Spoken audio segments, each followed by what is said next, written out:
Hello আমার দুষ্ট প্রিয় মিষ্টি বন্ধুরা, তোমরা সকলে কেমন আছো?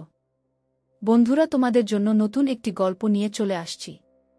বন্ধুরা, তোমরা আমাকে যে পরিমাণ সাপোর্ট করেছো সেটা বলার মতো ভাষা নেই আমার কাছে। বন্ধুরা, গল্পটি না টেনে শেষ পর্যন্ত দেখলে আশা করি তোমাদের দাঁড়িয়ে যাবে এবং তোমরা হাতের কাজ করতে বাধ্য হবে। চলুন বন্ধুরা, গল্পটি শুরু করি। মেঘ আর কুয়াশার চাদরে ঢেকে আছে ধরণী। উদীয়মান সূর্যের নিয়ন আলোয় চারিপাশ একটু হলেও পরিষ্কার দেখাচ্ছে। নয়তো আজ মোটেই রৌদ্রোজ্জ্বল কোন দিন নয়।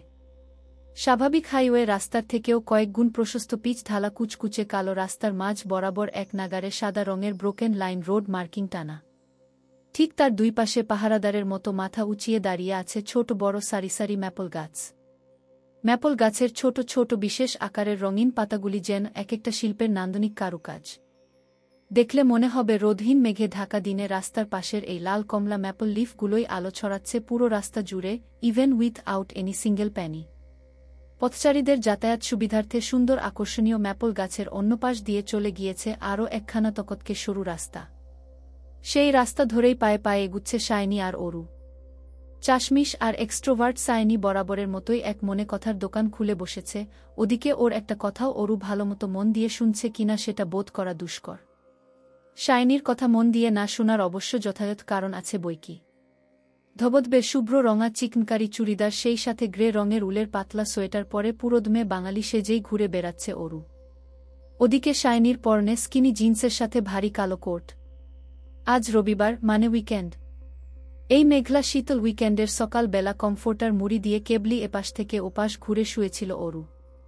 তখনই শুরু হয় শাইনির একের পর এক কল। যেহেতু অরুর মোবাইলটা কৃতিক ভেঙে ফেলেছে তাই অনুর নাম্বারেই আপাতত কলের ঝড় তুলে ফেলেছে শাইনি।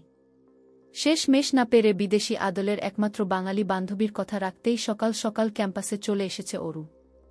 শাইনির আর্জি একটাই, আজ বাইক রেসিং ক্লাবে রাইডিং কম্পিটিশন আছে, যে কেউ থাকবে সেখানে। আর শাইনি অরুকে সাথে করে সেখানে নিয়ে তবেই যাবে। প্রথমে একটু গাইগুই করলেও পরক্ষণে ক্যাম্পাসে এসে শাইনির কথা রক্ষার সার্থকতাটা ধরতে পেরেছে অরু। মনে মনে অনেকটা খুশিও হয়েছে শাইনির প্রতি, তার কারণ সকাল সকাল ক্যাম্পাসের গেইটেই দর্শন মিলেছে পছন্দের শ্যামপুরুষের। অরুই নিখিলকে আগে দেখেছে, তবে কথা বলার সাহস পায়নি, কিন্তু নিখিল যখন অরুকে দেখল তৎক্ষণাৎ হাত পেরে নাম ধরে ডেকে উঠল সে। এই যে অরোরা। অরুকে আর পায়কে দ্রুত পেছন ঘুরে সামনে গিয়ে দাঁড়াল নিখিল ভাইয়ের। অরু কাছে আসতেই নিখিল শুধাল, অরোরা তুমি ঠিক আছো? না মানে কালকে ওভাবে। কালকের কথা মনে পড়তেই ওর দৃশ্যপটে ভেসে ওঠে নিখিল ভাই আর সেই বিদেশিনীর একান্ত ব্যক্তিগত উপচে পড়া হাসিখুশি মুহূর্তের ঘটনা। কেন এত হাসছিল ওরা দুজন, আর মেয়েটাই বা কে? নিখিল ভাইয়ের বন্ধু? শুধুই কি বন্ধু? অপার্থিব কিছু অপরিপক্ক প্রশ্ন আর কিছু অনাকাঙ্ক্ষিত মুহূর্তের কথা মাথায় করা নাড়ছে বারংবার, যার দরুন অরুর হাস্যোজ্জ্বল মুখটা চুপসে এইটুকুনি হয়ে গেল মুহূর্তেই। নিখিল ভাইয়ের এতটা আগ্রহী প্রশ্নের জবাবটাও আর মুখ ফুটে দেওয়ার ইচ্ছে জাগল না মনে। কিন্তু নিখিলের পরবর্তী পদক্ষেপের জন্য তখন একটুও প্রস্তুত ছিল না অরু। ও ভাবেনি এরপর নিখিল যেটা বলবে তাতে ওর এসব অয়াচিত ছেলেমানুষি দুশ্চিন্তা হাওয়ায় মিলিয়ে যাবে ক্ষণিকের মাঝে। তবে কথায় আছে না, বাস্তবের চেয়ে ভাবনারা একধাপ পিছিয়ে থাকে, সে সময় তাই হল। অরু কথার কোনো জবাব দিচ্ছে না দেখে নিখিল আগ বাড়িয়েই বলল, নেক্সট উইকেন্ডে আমাদের ব্যাচের একটা ছোটখাটো রিচার্জ টিম যাবে পাহাড়ে। বেশি দূরে নয়, কাছেই একদিনের ট্যুর। ফ্রিতে অ্যাডভেঞ্চার আর ঘোরাঘুরির সুযোগটা কেউ মিস করতে চাচ্ছে না, তাই অনেক জুনিয়ররাও যাবে। তুমিও চাইলে যেতে পারো, আমি ব্যবস্থা করে দেব।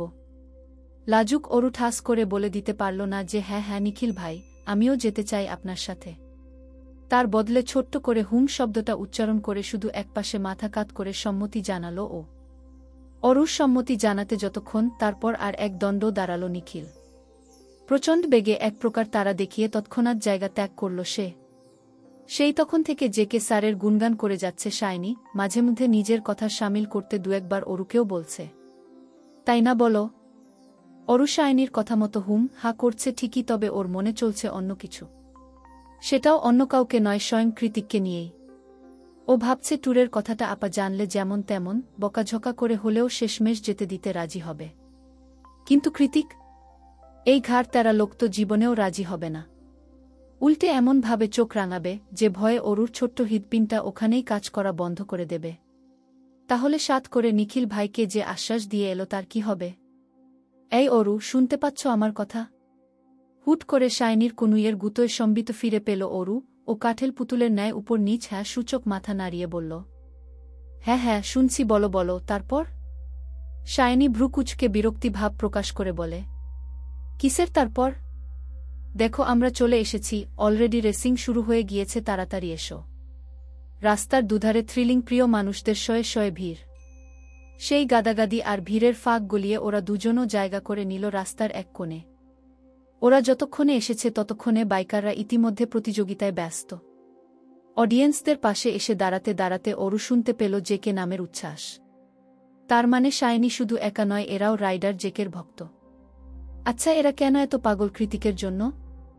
এরা কি আদৌ জানে কৃতিক কতটা নির্দয়? কৃতিক মোটেই এই জনপ্রিয়তা ডিজার্ভ করে না। চারিদিকে জেকের জয়জয়কার শুনে এসব উল্টোপাল্টা কথাই ভাবছিল অরু।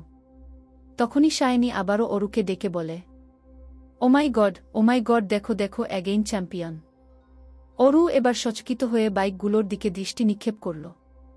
সকালের উড়ন্ত পেজা তুলোর মতো শুভ্র মেঘ এতক্ষণে কালো মেঘে পরিণত হয়েছে। চারিদিকে মেঘ ভেজা দমকা হাওয়া আর ঝিরঝিরি বৃষ্টিতেই বাইক রাইডিং এর শেষ রাউন্ড শেষ হয়েছে মাত্র। রেচিংয়ের মেইন পয়েন্ট ওদের থেকে খানিকটা দূরে হবার কারণে চোখ উঁচিয়ে দেখতে হয় সেখানটা।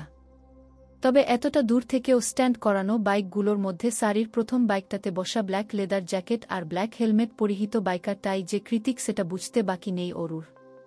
কারণ জেকের বডি স্ট্রাকচার সবার থেকে আলাদা।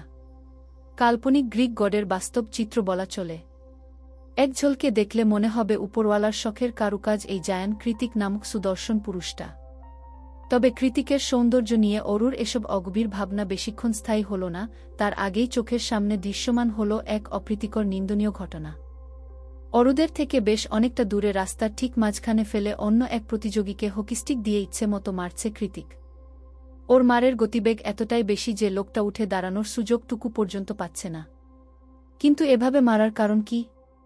ঝিরিঝিরি বৃষ্টি ইতিমধ্যে মুষল বারিধারায় রূপ নিয়েছে। আশেপাশের জটলা পাকানো ভিড় ছাড়িয়ে অনেকেই জায়গা করে নিয়েছে কোনো না কোনো শুকনো ছাউনি অথবা ছাতার নিচে। তবে অরুর আপাতত বৃষ্টিতে খেয়াল নেই, আর না আছে কৃতিকের। ঝুম বৃষ্টিতে কথা শোনার জন্যেই মোটে, তবুও অরুকে উদ্দেশ্য করে শাইনি চেঁচিয়ে বলল, অরু, দ্রুত চলো, ভিজে যাচ্ছি। কোনো একটা ছাউনি খুঁজে তার নিচে গিয়ে দাঁড়াই। অরুর কান অবধি সে কথা পৌঁছাল কি না সন্দেহ, আর না তো কোনো ছাউনির নিচে গিয়ে আশ্রয় নিল। বরং ঝুম বৃষ্টির মাঝেই দ্রুত এগিয়ে গেল সামনের প্রশস্ত রাস্তার দিকে। এগিয়ে যেতে শুনতে পেল অনেকেই বলাবলি করছে। জ্যাকসন নামক বাইকারটা জেকের মায়ের নাম করে কিছু একটা বাজে গালি দিয়েছে, আর তাই লোকটা সেই ছোট্ট একটা গালি দেওয়ার মাসুল চোকাচ্ছে গত আধ ঘণ্টা যাবত এক নাগারে হকিস্টিকের মার খেয়ে। আশ্চর্যের বিষয় হল কেউ কৃতিককে থামাচ্ছে না পর্যন্ত। এইসব দৃশ্য কি এদেশের মানুষের কাছে এতটাই স্বাভাবিক আর উপভোগ্য? দয়াময়হীন নির্দয় আমেরিকান। নিজের আক্রোশ দমিয়ে রেখে মনে মনে কথাটা ছাড়ল অরু।